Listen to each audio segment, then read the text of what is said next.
Hello and welcome to the two-man power trip of wrestling. I'm your host, JP John Paz. With me today, very a special guest. He was known as Alexander Wolfe in NXT and WWE. Of course, he's a former NXT World Tag Team Champion. He is Axel Tischer, a.k.a. Alexander Wolfe. Welcome to the two-man power trip. How you doing? Hey, I'm doing great so far. As I mentioned before, stressful day. But thank you for having me. Thanks for the invitation. I'm looking forward to be on your show. So what's going on in your world? What are you up to? Uh, let's start with a negative. Yeah, no, today was let's say a very stressful and challenging way, just to call it in a very business polite way. Today in normal life, where you got some issues with your car and got some issues with some other BS, and yeah, even as a professional wrestler, normal life is come and get you sooner or later. No, but yeah, fortunately, it's a nice peaceful life right now. In my case, shows and bookings are coming up, so I'm busy in a nice way as well. And yeah, I'm up to right now just making myself busy in the independent circuit and just try to get as most recognition and throwing my name out there again, just to keep myself busy and just improving day in day out. What's the scene like over there in Germany? Like the wrestling scene? How is it over there? Right now, it's kind of like coming out of the pandemic, out of the 2 years break or empty arena shows and matches, events, however you want to call it. Um, it seems like Germany is now starting to pick it back up to where it was 2020, which was a good year. Especially like for promotions like WXW, where they had shows with full capacity, where 16 Carat, for example, had like 3 days in a row over 1,000 people in the venue, which was pretty impressive for a German standard. Because I remember the days where before I got signed, we start picking up like some steam and just getting more people in the venues, touring around Germany and even like some other countries in Europe as well with WXW. So to see them, how far they came 2020, and then just to see how much the um, let's say forced downfall was, because it was not because of WXW, it was because of pandemic and because of regulations, and now they pick up the steam again just to draw a good number of people back into the venues. And now it's just seeing the German wrestling scene kind of like coming back up after the pandemic, piece by piece and show by show. Um, of course, there are a lot of promotions in Germany. They're, still not there where they should be, quality wise and working wise. But you have also a lot of potentially big major companies in Germany as well. But still, like the biggest company is WXW, and they're doing good. And majority of wrestling in Germany is doing good. And a lot of talents, they came out of the pandemic, never seen on big stages, and they used the platform during the pandemic, during those empty arena shows, and now they kind of earned themselves a spot on the bigger platforms like WXW. So now they are booked constantly now on those shows, and yeah, overall it's quite positive. And yeah, let's see how this year is doing with the German wrestling scene.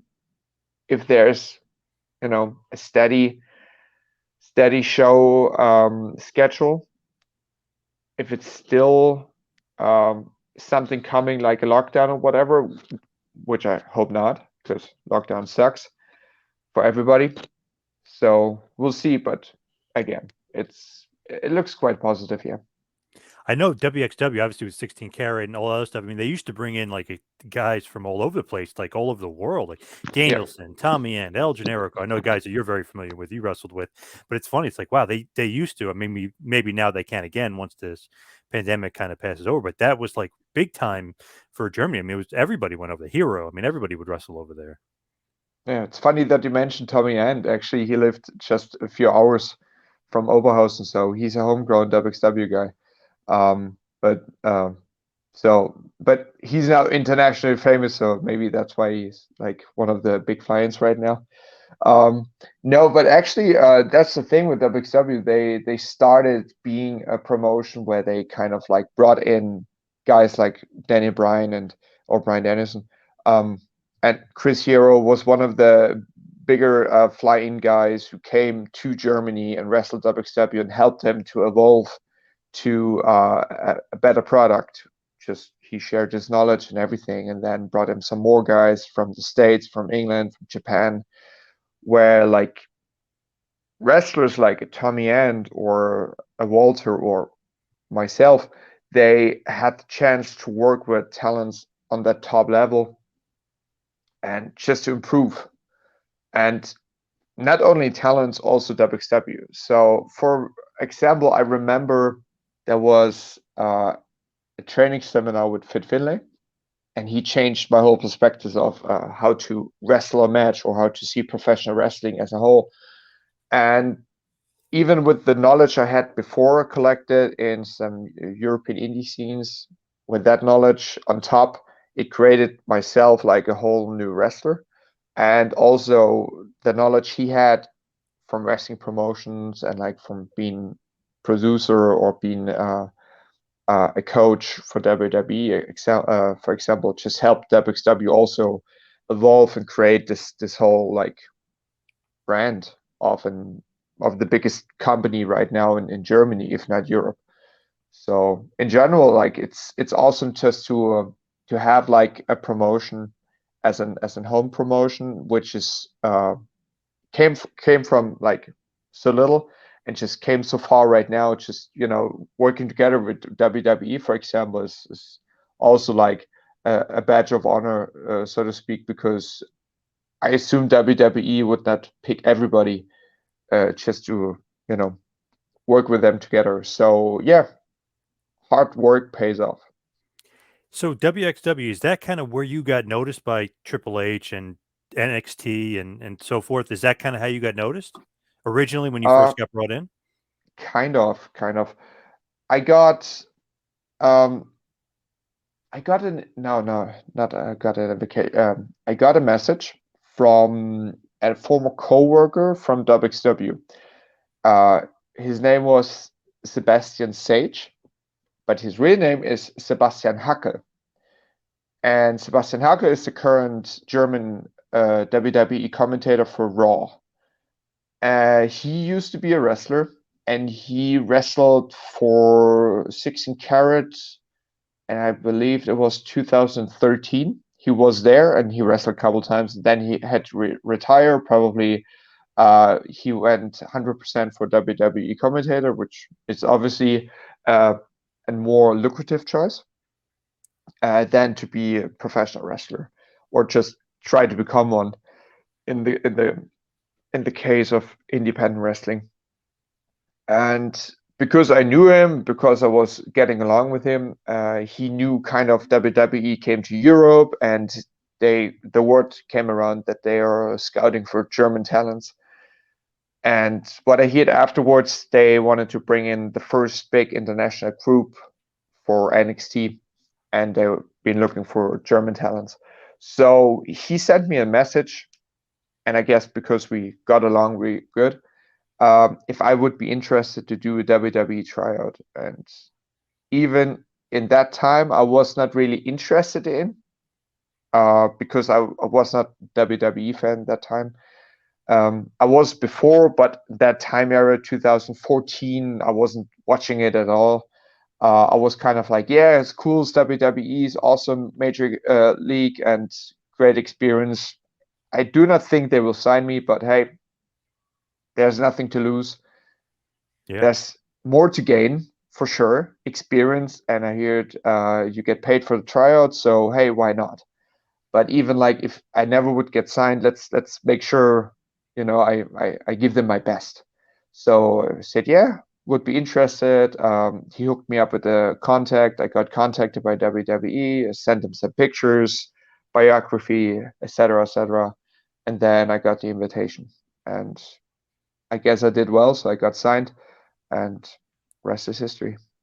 Do you remember like who was the one that signed you? Was it like Kenny Seaman or was it Johnny Ace or who was like the guy that actually brought you on board? Kenyon Seaman. Yeah, he got in contact with me, and I talked with him a lot during the tryout. It seems like he was interested in my persona, and then everything else with NXT and everything was kind of Siemens. So I had a very good working relationship with him. He was a awesome guy to be around with and very straight and honest guy, which I appreciate. He did not beat around the bush too much, which I love, and he understood the perspectives of international talent. I do not know Johnny Ace too much. I met him a couple times, just simple small talk stuff, but never had like a really deep conversation with him as I had with Kenny Seaman. And like stories, what I heard was is kind of not as Kenny Seaman. So again, can't and will not judge about him. But I was very happy when I hear that I was more in contact with Kenny Seaman about like talent relation stuff. And yeah, so great memories about Canyon, and then very happy to meet him. So yeah. When you come over here, obviously, is it like a culture shock for you? Because you're coming, you're living in Florida, you got to go to the performance center, you're living in the United States. Was it a culture shock for you? First, not really, because I was more focused on doing the job. But then when you settle down, when you realize, oh, you live actually now here, so then the culture shock came a little bit. Um, Culture shock because of even if Germany in the States is kind of similar, like Western culture, everything. It's still different. Like the difference in the States, for example, everybody's more open to have a small talk or just being easy to be around with. And we Germans are sometimes a little bit rude, but not intentionally rude, but for other people rude. And yeah, for example, if hey, how are you? You don't ask anybody you do not know personally how somebody is. It's just hello and goodbye, or guten Tag and auf Wiedersehen. It's just very, very straight, very, very simple. Nothing chatty, nothing small talk, nothing breaking the ice, whatever. It's just everything is kind of more like business than business personal. If that makes sense. So that was one of the things where I kind of like had to adjust with, but not really. It was kind of odd. Like somebody's asking me, "Hey, nice to see you again. How are you?" What? And I think, "Oh, do we know each other? No.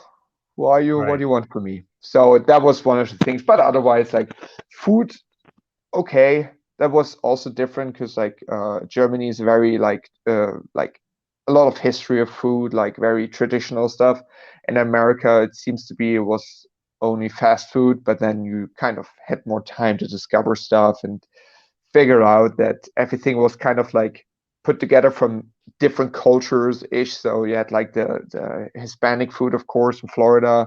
Then you had more like the traditional food, which came more like influence from the Italian part, or you had like a big Polish community. So in the end, you have every kind of like traditional food. But when you try to find something which is more kind of like authentic German food, especially like something with bread, you definitely you do not find it in America, for example. And for me, it was always like I love bread and like fresh bakery stuff, like pastry stuff. And even if the pastry stuff is also good in America, it's not the same as in Germany, for example. So that was something when you be a little bit homesick, you would think you would find something, but it's kind of like when you want to get like a like something like a proper bread, like rye, for example, like a dark bread. You always find the dark bread, but it's soft as a toast, Hmm. So and it's always like soft, so You got it's to get not used with to it. like Yeah. crusty and everything. So and that was also like a little culture shock thing, but in the end it's kind of like um not over the moon. You know what I mean? So I had it here and there a little bit, but in the end, I got used to it very quick. And I enjoyed my life over there. I lived 6 years in Florida, and I still to this day miss it. Especially with the weather. Now summer is coming back to Germany, but I'm still miss Florida though. Miss my palm trees. Yeah. Yeah, For beautiful example, down.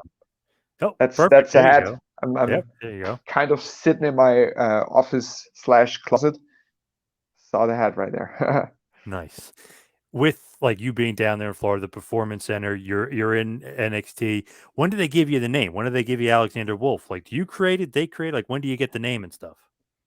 Came up out of one of my choices. So they came up with some names, and I didn't like any of those because they've been like older German names, and I think uh, we have a rich culture here in Germany.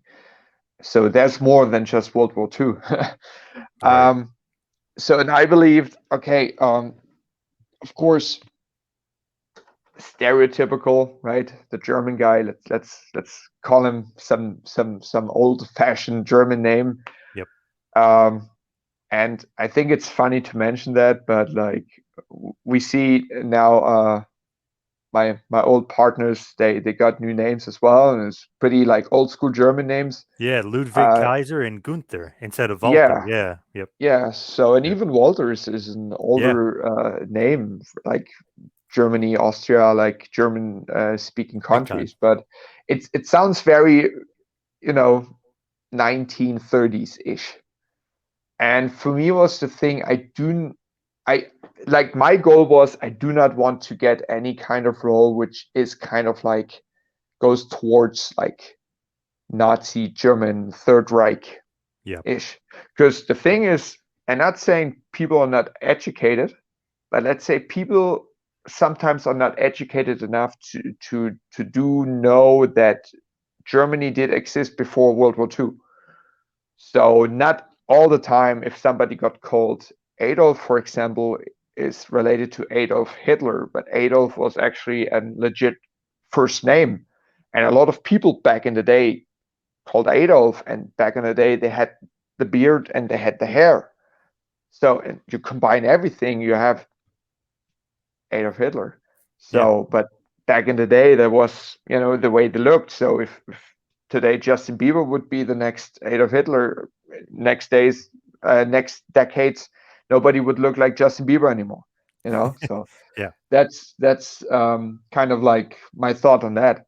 But for me was the thing.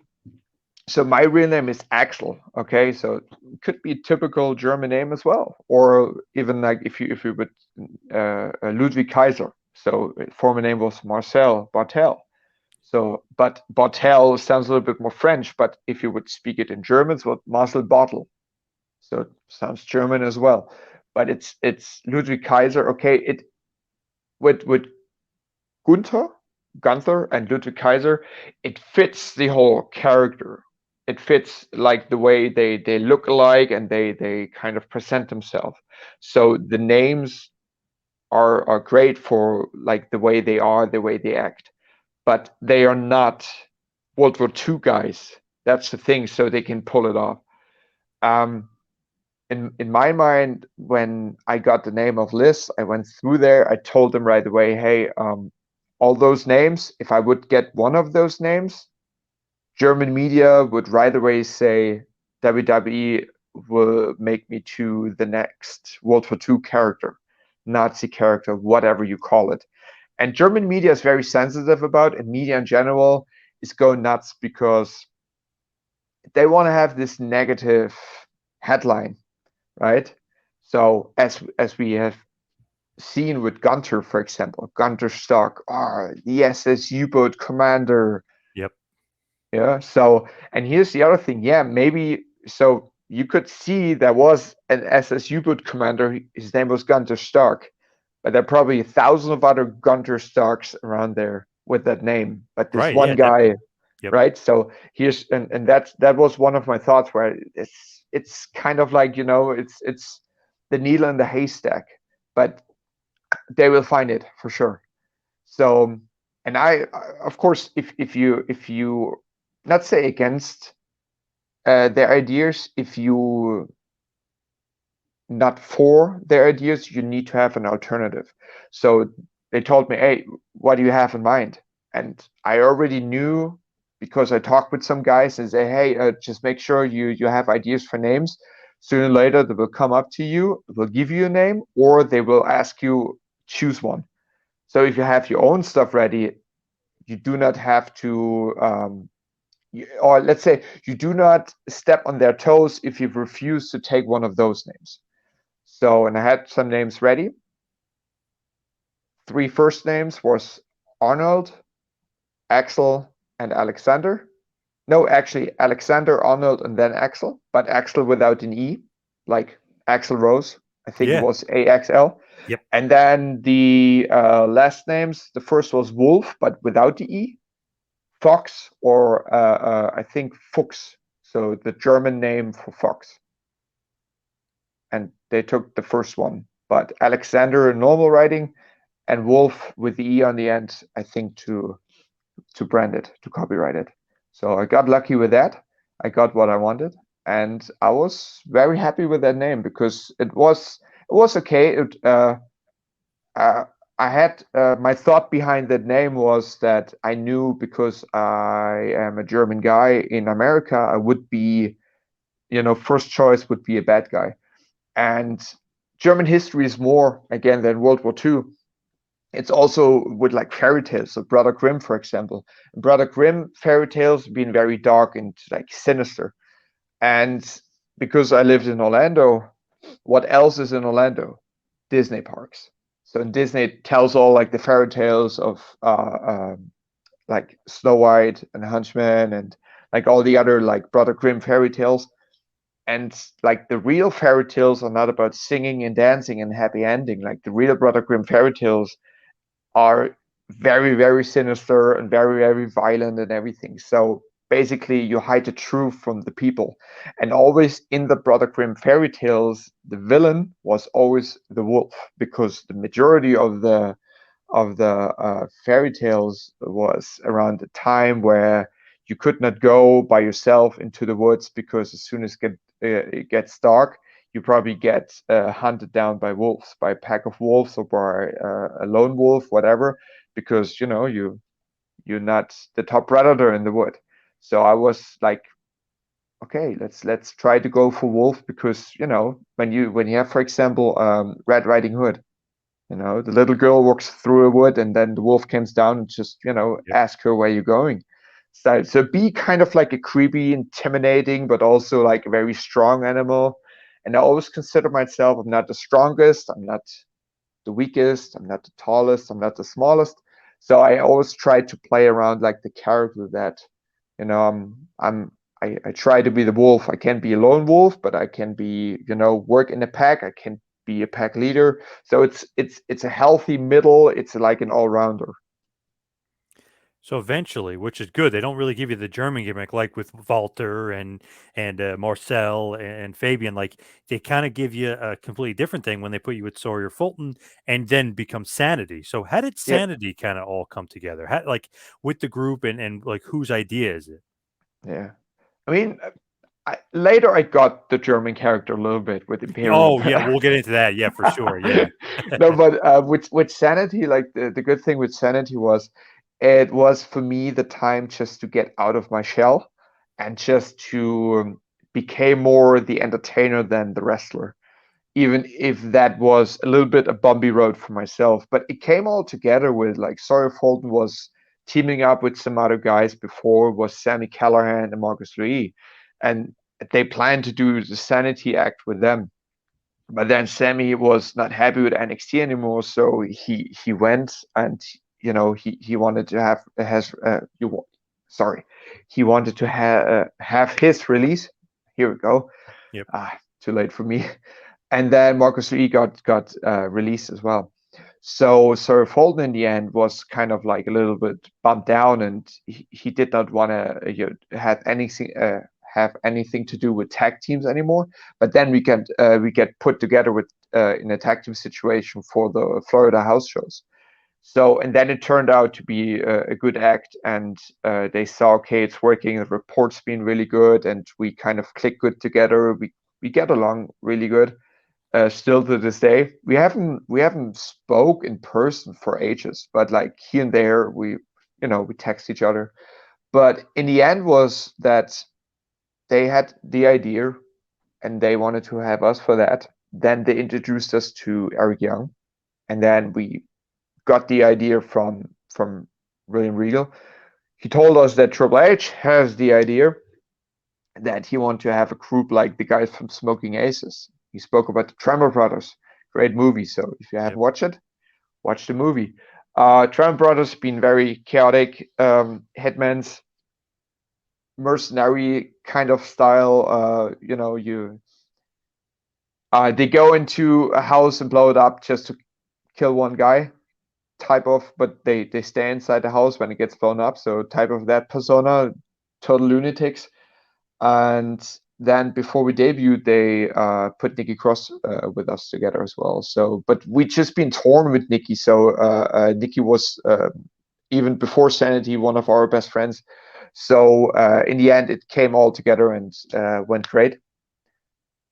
Did you think, like, when Sanity is coming along, did you think, like, okay, this is great, we're onto something here? Because it seems like NXT version of Sanity obviously was better than the WWE version. You know what I mean? Yeah. Like, did you think, like, oh man, we could do so much here, we could go to the main roster? Like, what was your thought process about that? Yeah, kind of. So when we started, when we debuted, we everybody told us, like, from production, everything, and like higher ups, oh, there's something big is coming.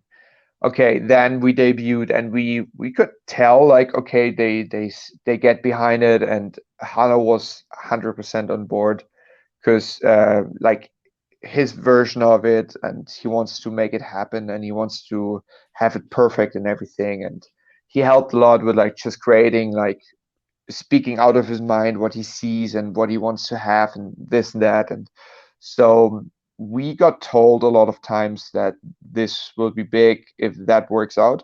And then also we got put in the direction a lot of times when it did not look like it. So for example, one match, I wrestled too much. And that's what I mean, where in Sanity, I learned how to work more in a sports entertainment way than in a wrestling way, because he wanted to have us different.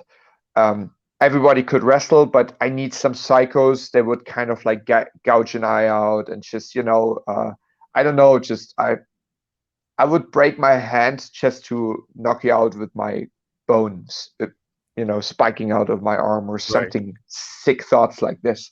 So, and everybody should be different. Everybody, there's not one guy is the leader. This is Eric Young. He's the guy. He's psycho enough to control the psychos, and we as psychos, we kind of trust nobody. But because he's also psycho, we would follow him, because we know he's up for no good as well. Right. Then Yeah. you have Sawyer, or then later Demo. He's like the big guy. He's the monster, the equalizer. I would be the fire starter. I would be the guy who kind of starts the fight, even if I get punched first. And then we have Nikki, like the loose cannon in person. Like, everybody's playing around with the gun. She's the one who pulls the trigger. So we all had like different characters and everything. And they gave us the creative part on figure it out. And they told us in the end, less of this, more of this. And that was the process to really find, like, okay, what can I do to not wrestle as I have done it in Imperium, for example?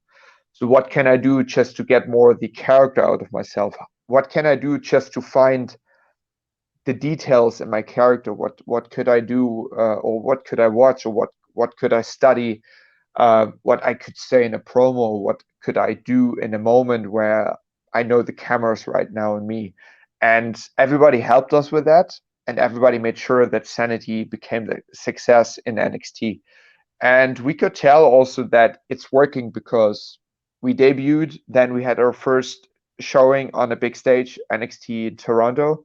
Then we went for the 8-man tag in NXT Orlando at the WrestleMania weekend. And then we went to Brooklyn we won the tag titles. Then we went Yeah. further and further and further. So we had the first War Games match, which was an honor just to be in there, like the first War Games match under a WWE umbrella, and just main eventing one of the takeovers and working together with one of the greats, um, in my opinion. So it was a success in NXT, as you said, not so much in WWE, but like I guess that's one of your questions why it doesn't work out that much. So just to take you that question away, I Yeah. think two different products, and that was like a WWE thing. You had like the main roster stuff, which was a little bit more mainstream pop culture-ish, and then you had that NXT, which was a little bit more hardcore rock-ish. So even guys who would not watch Raw and SmackDown because it's too much sports entertainment BS. I want to see some professional wrestling. They still would watch NXT because it was more edgier. More of a niche crowd, I guess. Yes, Yeah. yes. Like indie wrestling, or you Yeah. have some great guys say, look, I don't know, like Johnny Gargano and Tommaso Ciampa. I watched those guys, PWG, and oh look, there's Adam Cole. Oh look, who's there and whatever. And then you had like characters as well who've been more edgier. So Sanity, for example, had so many ideas for like Sanity, and some of the ideas we could do even like with like the burning trash can and stuff like this. They gave us like such great setups for like promos and everything, and what we could do, like trashing things and whatever. Not to the extent as we wanted to be, because I guess that was a little bit too expensive. But in the end, like we had like a little bit more creative freedom, and they've been up for that. Like up there, they've been kind of like, let's see. Probably not. Yeah. Because I think it's more PG or something. I don't know. Also, too, I guess different writers. I mean, there's no There's no writers that are kind of both. There's WWE writers, there's NXT writers. So once you get to WWE, it's going to be different because they're different writers, right? I mean, there's not going to be some synergy. I would say too much writers, not different Oh, writers. Because mm, in NXT you had one head writer, Joe Castro. He was great. And then you had Castro, you had Triple H, then later you would have Shawn Michaels and William Regal. But William Regal was more like the mentor guy who kind of like helped with the matches and everything. But like Joe Castro and Triple H together, and they had the ideas, and it was just two guys. And then later with Shawn, or let's say if someone else was there, so let's say everything went three guys ish, so around three guys. Up there, the main roster, you have Vince, you have his right and his left hand, then you have tons of writers, yeah, and probably some of them are just being afraid of losing their job, even just attending the meeting. So and that's the whole thing. We had ideas because we know you cannot come to the show and just say, okay, what do you have for us? We know you have to go to work, even if they get paid for it, right? But you have to come up with ideas because you have to control your controllable, as John Cena would say it. And that's a great advice. But if you cannot control that, what you could control in the end, I mean, yeah, you could control it, but you have to know how. And I didn't know. I guess we didn't know. But what we know right now is that some of the writers probably do not have the balls to speak up. And if you down on the food chain and you are working together with a writer who's also down on the food chain and he's not bold enough just to speak up or just pitch an idea, that's one thing, right? You have to go straight to Vince. So that's what I learned. That's what we haven't done because we didn't know. We try to be good soldiers and just follow leads. So that's the whole thing. And now, I mean, there's on my part, let's say on our part, because I'm still in contact with Eva and Demo. There's no animosity and there's no heat. It's just we didn't know.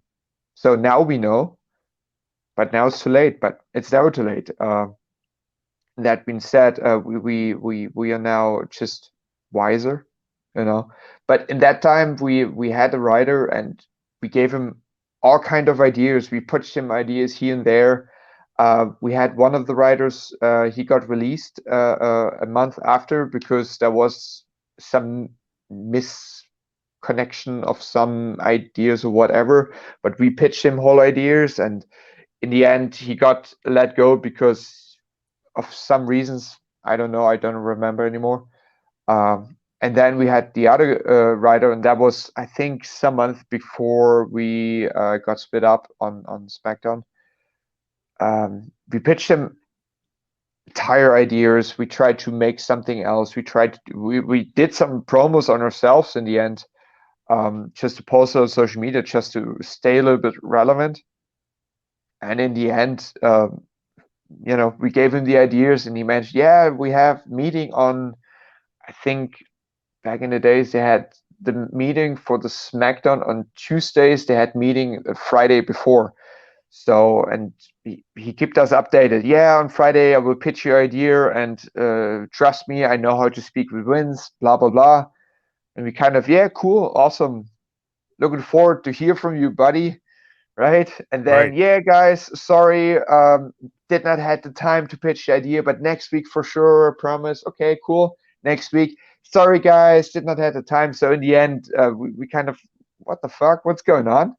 Yeah. Are you been there? Or you working? Or you had to go, I don't know, to the restroom? Yeah, there was no time in the meeting like to bring it up. Okay, but I guess the other guys could do it and you couldn't do it. Okay, good. Five weeks in a row. And you think like, oh, fuck Wow. us. Dead in the water. Yeah. So and in the end it's kind of the thing where you hear from some other guys that, and it's a coincidence that, you have one of those guys, but you hear from so many guys that the majority of those writers, and nothing against them, we're all humans, but if you are afraid of saying something that you lose your job or whatever, I don't know what the situation there. I never attended on one of those meetings, but that's one of the things where I think like, why are you not pitching the idea we gave to you? Like, Yeah. What are you we doing? following the order of, you are the writer guy and you pitch it to in the meeting to the guys above you, and you tell us you know how to speak to Vince McMahon, and etc., etc., etc.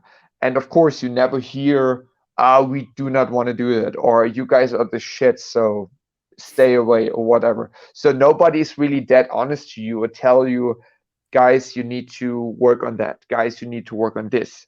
You hear it here and there, but you never hear it from the horse's mouth or from the person who got told by the horse's mouth, guys, do this, do this, do this. And then you hear the stories about from other talents who tell you, yeah, my writer is the shits because he does not pitch the idea I gave him 6 weeks ago, and we kind of like, wait a minute, is that your writer? No, no, my Yeah. writer is the other guy. Oh, but our writer hasn't pitched the idea 4 weeks ago, and today's week 5, so let's see if this week it happens, and stuff like this. So too many writers. Yeah. None of them are pitching ideas, and who knows why, but it just Yeah. stinks that way. And then it's funny, they bring up Sanity to SmackDown. You guys don't really do much. I mean, a little bit of Usos, a little bit of Jeff Hardy, a little Yep. bit of New Day, but it's almost like, wow, then they break you guys up. It was so weird. It was like, wow, they had such Mm. promise. And then WWE gets his hands on, like you said, creatively, they don't do Yeah. anything with you. It kind of stunk. Yeah, but it is what it is. And even if they haven't done anything or not much without in that one year, we had a great time in SmackDown. We had great time with just being in the locker room, which was great. As you mentioned, New Day and Usos, and we had really the privilege to work with those guys. We learned so much from them. Super, super experienced and experienced veterans, and we had a blast. Just chilling with them, just having nice time, and just having a laugh and having a chat, and just being around some of the veterans, and just picking their brains and everything. Just amazing time, to be honest. So even if it all sounds sour, and again, even if I'm had now an entire rant about just being a writer in WWE, I I'm happy about my time in WWE, and I'm happy about all the experience I made, especially on SmackDown, because I traveled around the States, and such a beautiful country. I had the chance to work in front of like crowds where I never had the chance to work in front of. I never had the chance to meet the people I met in that year. So I'm very grateful for that time. But yeah, as you mentioned, like they split us up because Triple H, he kind of like saved us because he thought before we sit there in catering and just turns too sour and just lose our entire like passion for that, he wanted to like split us up and just give us something else to do because he figured that they will need us anymore before we get like let go or released, right? Because you sit in catering, you do not anything, you get fired, burned, and then that's would be a waste of talent, as he mentioned. So that being said, like we got up with high hopes because of course you get told, yeah, they have big plans for you and they are super high on you guys, blah blah blah. But sometimes it's all a matter of time, and that's also a thing you have to understand. You cannot be sour for something what you do not get, what you got promised, but not promised in a way of a contract. So right, so printed on paper and signed by somebody. Yep. If you get promised it, just somebody tells you, you should not be focusing on that because it's not guaranteed. So, but again, now I'm smarter. Now I know. Back in the day, it was kind of like you got super high hopes up. Yeah, you guys get promoted. You guys get to the main roster. Then there was the first bump into the road. Yeah, you get promoted, but without Nikki Cross, which sucked the life out of the whole character gimmick sanity act. Um, because in the end, she got lucky that she got the time we actually all needed in NXT before we got called up. Right. And in the end, like again, as I said, it was a great run in SmackDown for us personally. Great experience and everything, even if it was not successful as we would love to had it. But in the end, it's yeah, nothing is guaranteed. And for better, we got split up, and then we got separate ways. I mean, EY's experience on Raw was so. Um, as he would say by himself, he did the best out of it. He tried the most. Damo had fun in NXT, and I had also time of my life in NXT UK. So in the end, we got all separated for better. What did you think about Imperium? Like we were kind of joking around before and saying like, okay, then they put you in like the German faction Imperium Yeah, with Walter and Fabian and Marcel, aka Ludwig now. yeah. So I like that because Imperium is kind of like Ringkampf, and I do not know if you're familiar with that. I've heard of it. Yep. Probably, but so for the listeners and guys watching. So Ringkampf was an idea from Walter, Marcel, myself, because we used tour before I went to WWE in Germany together. We've been kind of like click in Germany because we shared the locker room, and also we shared our thoughts about professional wrestling and like the value of it and everything. So all like the stuff what Imperium talks about is the way we kind of like see wrestling, but more in a less characteristic heelish way. So we think you should respect the sport of professional wrestling, and especially the history. You should respect the honor of like the sport, that people busting their asses and just to make a living, and also just to provide a show for the people, and also busting their asses that the generation after can follow in their footsteps and also have a good living. And also you should treat the business as such as your homegrown. So if you look like a bum, if you do not take it serious, if you I don't know, if you be disrespectful to the values of professional wrestling, I don't like, there's some guys come to the arena and do not say hello or just being pricks and whatever, be disrespectful, being annoying, being, I don't know, like, you should stay out. It's the same like if you go to a martial arts dojo, whatever, it's like those values. And we always had fun and we always welcomed everybody, but there's some kind of people also, they're being kind of like the misfits of like some wrestling stuff. They kind of like moan that they have to work today, or just I'm not feeling to taking any bumps today, blah blah blah. Like, okay, just go and just Yeah. leave the space for somebody who wants it. Okay, if you're not passionate about it, get the fuck out. Point. So, and with Ringkampf, it was for us to think, hey, let's do a brand with it. Okay, so we share the same passion for it, and because Marcel, so Ludwig's father, Axel Dieter, senior, he was the first German professional wrestler after World War II. So he was the traditional guy of that, and he grew up in the tents in Germany, where they had like the big like tournaments, and he witnessed his father just being successful in the ring and everything. And he brought the tradition in there. And Walter came from Austria, was also very traditional wrestling company, catch wrestling company.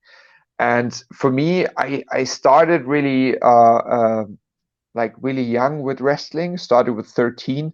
But I never had really the connection with like the traditional stuff. But then as I more became like familiar with professional wrestling, I kind of like studied more, like went back to like the basics, like started with like sorry, amateur wrestling, and like started also with like Brazilian jiu-jitsu, just to craft like my style a little bit more, like, which is a little bit more catch wrestling based. So, but in the end, like, we came together, we tried to create it like this brand called Ringkampf. Then I went to the stage, and Marcel and Walter, they debuted Ringkampf for WXW, so it became a wrestling stable. And the wrestling stable grew with Timothy Thatcher, and they had the whole persona down. Like, they came in with the suit and with the pose, and being like nothing special, black and white, just boots and trunks and catch wrestling style. And later, when everybody got signed, besides Timothy, probably Fabian replaced Timothy Thatcher in that part. They built it Imperium, and then I joined them, and then we had the entire group of Imperium. So, long story short, the whole German wrestling stable character-ish, what I said before, is basically what we had with Ringkampf, that it's kind of like nothing special, black and white. And it turned out just to be a little bit too much of like what Germany actually is, and that is this straight persona, go forward, no smile, just, do your sport, say goodbye and leave, and that's it. Very straightforward. Yes. Yes, Yeah. yes. By the way, I have to apologize. My English is No, it's great. not good Yeah. today. Yeah, it's no problem. So, like for you overall, though, you did have a good positive experience with NXT and WWE and NXT UK. Yeah, for sure. I learned a lot, and I'm very grateful for the time. I had the chance to live in a life which was crazy, because a lot of times, and especially nowadays, you miss a lot of things you do not have anymore. But when you had it, you kind of like took it for certain. And that's a valuable experience, because it makes you kind of realize that you should value the stuff what you have right now. So, for example, a lot of times I wasn't aware that I have the opportunity to live in Florida. So I would be more enjoying Florida life right now because I don't have it anymore. But also, there are some other things, like working wise, which I kind of miss, and that WWE, you have a sweet life because you do not have to think about anything at all, especially when it comes to organizing stuff. So WWE is such a great company. They take care of you in so many parts, and you do not even know it. So a lot of times, right now back on the indie circuit, I have to, you know, take care of my own merch. I have to take care sometimes of my travel. I have to take care of my food and everything. So WWE, especially in NXT tours, and they took care of you like in a really good way. So, but I also like the most valuable thing I took from WWE was all the knowledge from like the greats. So I had the chance just to had entire list of great coaches over the time I learned in the performance center from day one to day zero. Also, I had the chance just to meet a lot of my idols, a lot of great guys, a lot of legends. I had the chance to talk with them, and the difference is there that when you meet them at a fan meet and greet, they will like meet you as a fan, but when they know you one of the guys, when you're one of the family, they give you more intention, if that makes sense. So, and especially when you work close with them together. So just be on the learning tree from guys like Shawn Michaels, Terry Taylor, Robbie Brookside. He's a great coach as well, and just learning experience and Fit Finlay, William Regal. Just to name a few of them, there are a lot of more. And then you take that out, and now you wrestle on the inner circuit again, and you have all the knowledge and all those experience from those combined 6 years, and you can just let it go and enjoy your time in the ring without even overthinking stuff, without just going nuts. I just have fun, and that's a great part on it because I know how to is under to work under a crazy production, under a live television, under a normal TV production for a TV taping, under a normal house show schedule and everything. And right now, for me, I just work once or twice a week. Next weekend is off for me, so my schedule is I'm busy, but I'm busy to the point where I have enough time just to reflect everything and just to have fun. So life is good. Nice, very good. As we head towards the finish, we head towards the wind down. You're saying you got stuff coming up. What's next? What's next for Axel? Next for me will be there's a double show. There's one smaller show for WXW in southern Germany, and then there is another show for Progress Wrestling in the UK. And then afterwards, there's some more shows there would be show in Berlin. So the majority of my bookings are right now in Germany.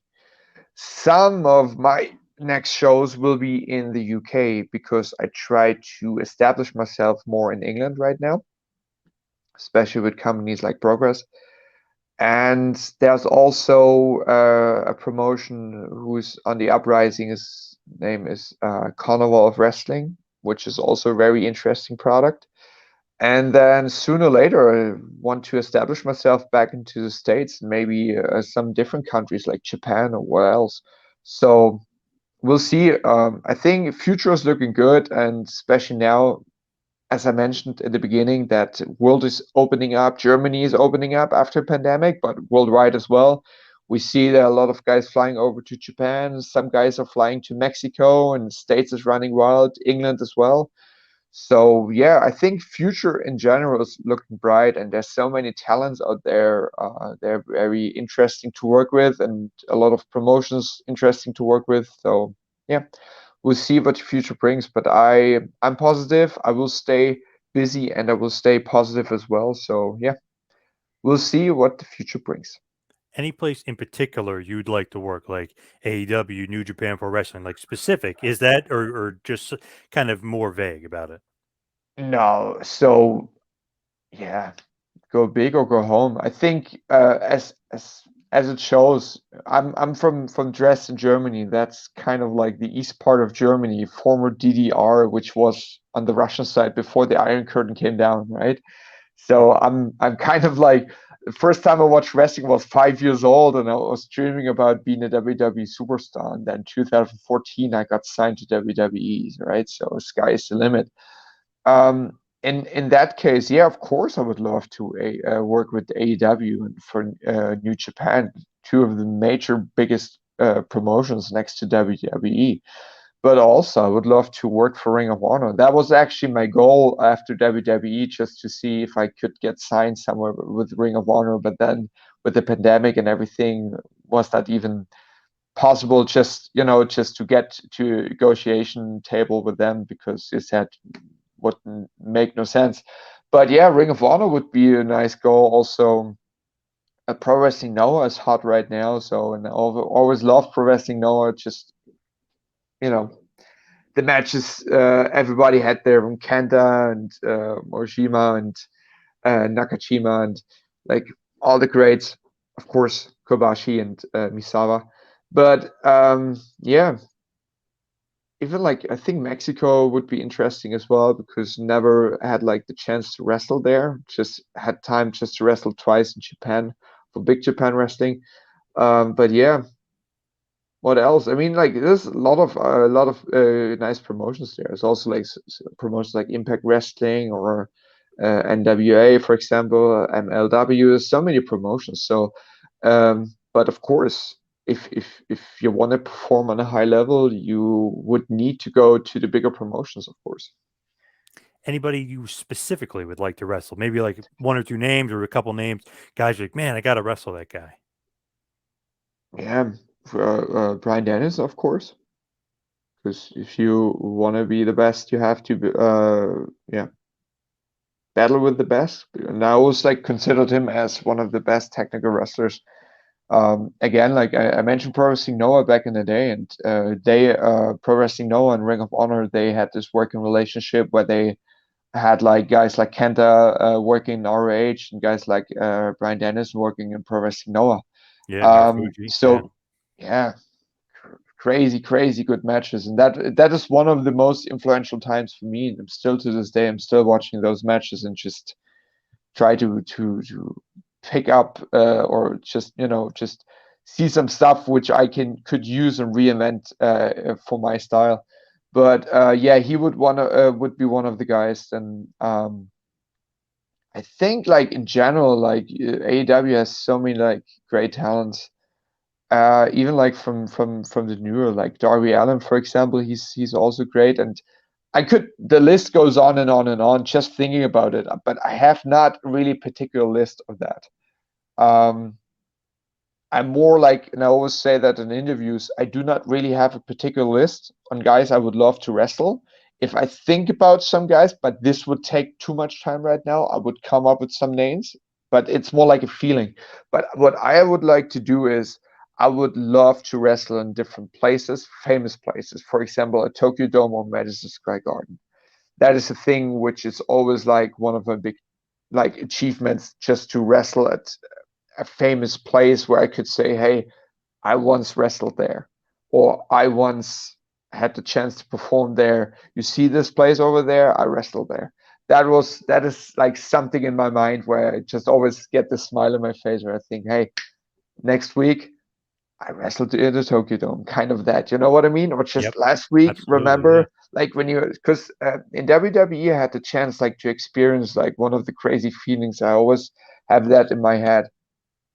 And this one experience, I want to share this. The first time with Sanity when we came up on the big stage, it was the pre-show taping for NXT NXT Toronto, the Takeover Toronto in 2016. So we debuted, I think it was September, but tapings was October. So in November 2016, there was NXT Takeover in Toronto, and on the pre-show taping, there was a match, Rich Swann against some other dude, and we came out and interrupt the match, and they heard our music once or twice, but we already got super over. However, they played our music and the entire stadium was full with around like 15,000 people filled.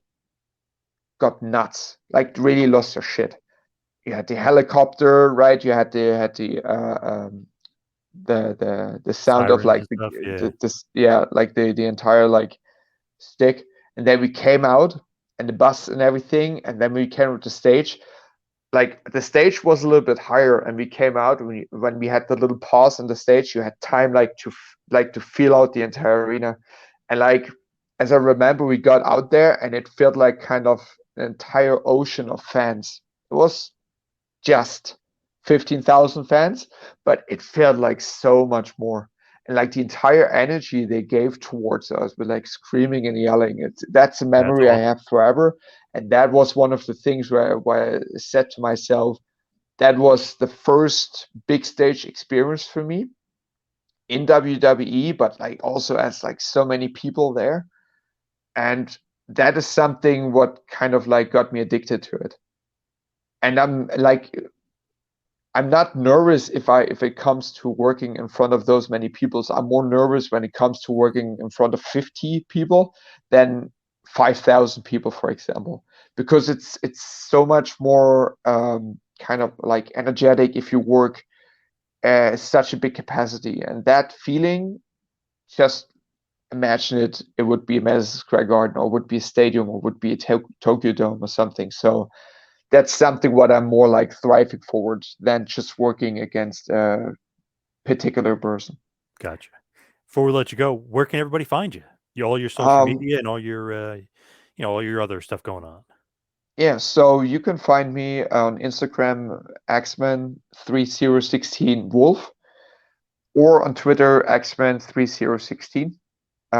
That's all for my social media. And at my social media profile, you'll find a link to my link tree, and there you find like all like the different kinds of shop for merchandise or like promotion stuff.